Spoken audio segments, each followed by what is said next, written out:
Bonjour à toutes et à tous, bienvenue sur Miscom. Je suis Claire Négrier, révélatrice de personnalités d'entreprise. J'accompagne les entrepreneurs, les indépendants, les TPE, PME dans leur communication et leur marketing, de la stratégie à l'élaboration de leurs outils en passant par la formation. Voilà, c'était la petite présentation pour ceux qui ne me connaîtraient pas encore. Si le thème de la semaine vous inspire, puisqu'on va parler de Noël et des actions marketing vis-à-vis de Noël, n'hésitez pas à mettre un pouce en l'air à cette vidéo. Donc, le lundi, on parle plutôt stratégie, on fait un point global sur le sujet. Donc, aujourd'hui, je vous propose de voir, doit-on toujours faire des actions de Noël? C'est une question qui, quand même, devrait se poser pour un certain nombre d'entre nous. Même si pour moi, et pour beaucoup, oui, on l'entend, Noël, c'est une fête commerciale. Je vous rappelle que le Père Noël rouge, c'est Coca-Cola qui l'a inventé en 1958. Donc, on pourrait se dire que Noël est effectivement pour tout le monde aujourd'hui, puisque c'est commercial. Malgré tout, tout le monde ne fait pas partie de la population qui fête Noël. Je parle là, bien évidemment, de la notion de religion. On n'est pas tous chrétiens, on n'a pas tous la fête de Noël, d'accord? Toutes les autres religions ont des périodes de fête, mais pas forcément celle-ci. Donc la question à se poser quand on est une entreprise, est-ce qu'il faut vraiment faire parler de Noël et faire des actions spécifiques à Noël, étant donné que nous-mêmes, on ne fête pas Noël. Je vous rappelle quand même, par rapport au personal branding, que que votre entreprise est une émanation de vous-même en tant que dirigeant. Et qu'on soit indépendant euh, ou directeur de TPE, PME, il n'empêche que notre entreprise dépend de nous et c'est notre image à nous que l'entreprise va refléter. Donc si on est déjà pas de la religion chrétienne, pourquoi mettre des actions de Noël alors que c'est pas votre truc? Pour les grosses entreprises, elles sont complètement exemptées de ce type de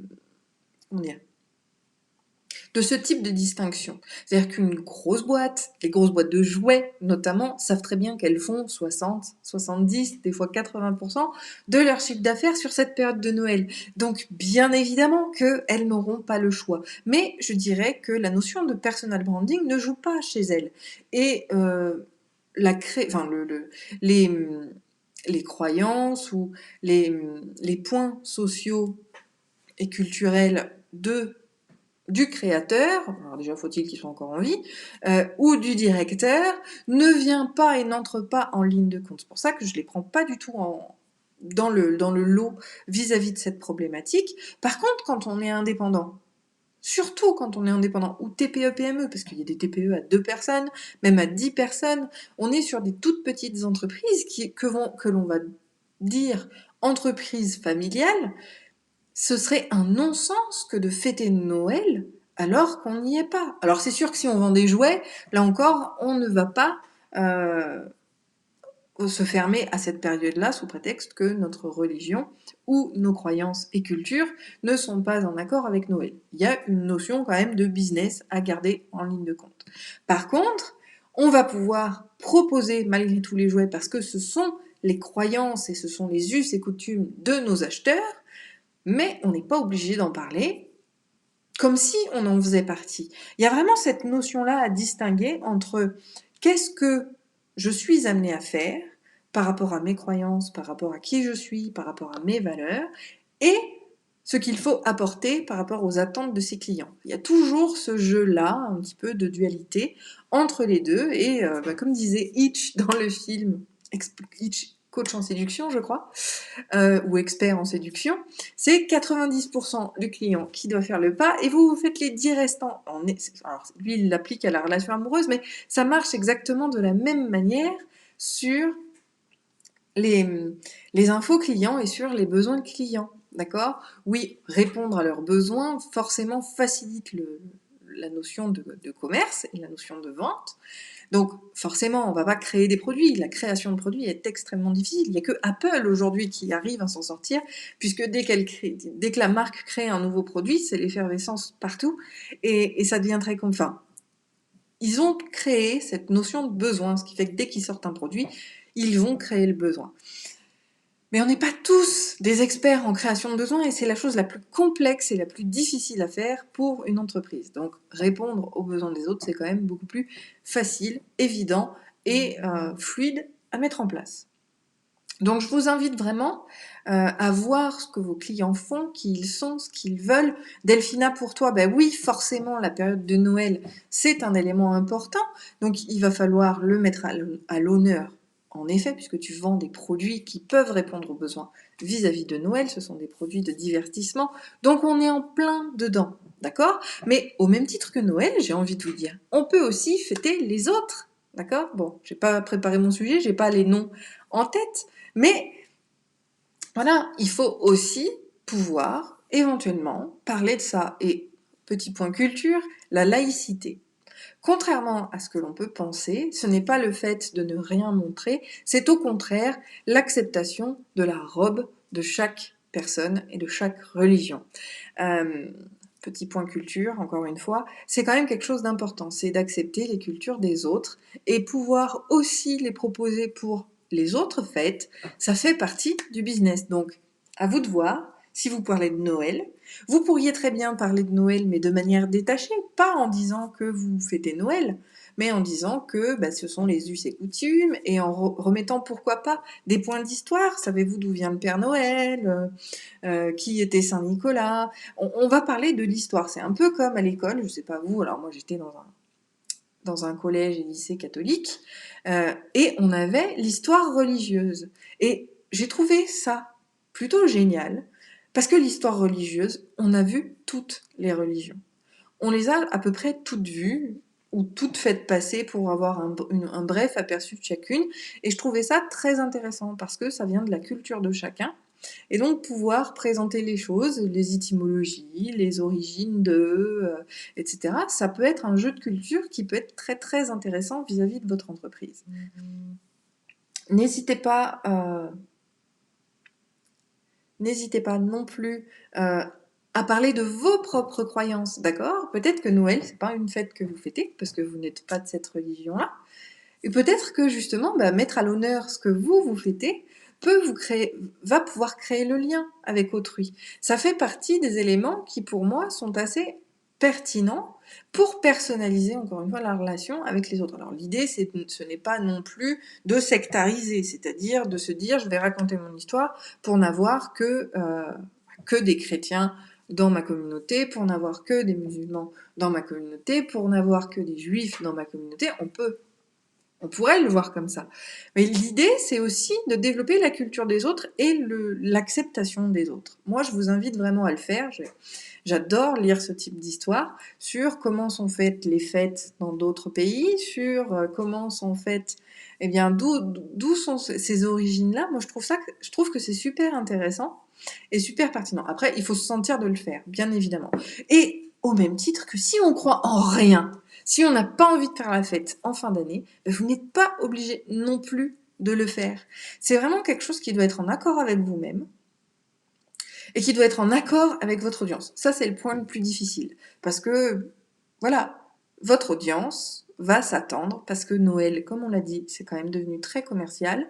Elle s'attend que dans les périodes de fête, sur les périodes de fête de fin d'année, ils ont des événements, ils ont des actions de promotion, des actions de communication qui vont être vouées, enfin, ou qui vont s'habiller. Voilà, s'apparer. Moi, c'est là où moi j'ai un souci en fin de compte. C'est que ces promotions, on pourrait les faire n'importe quand dans l'année, c'est juste qu'on les habille aux couleurs de Noël. Et oui, c'est un espèce d'apparat, mais il pourrait intervenir sous n'importe quelle couleur, sous n'importe quelle bannière, sous n'importe quel événement, ce serait exactement la même chose.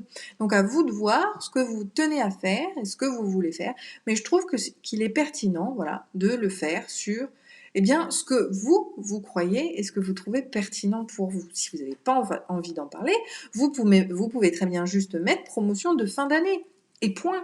On n'est pas obligé de mentionner Noël, on n'est pas obligé de mettre aux couleurs de Noël, on est obligé de rien. Faites vraiment en votre âme et conscience par rapport à ce que vous croyez, ce qui vous fait vibrer.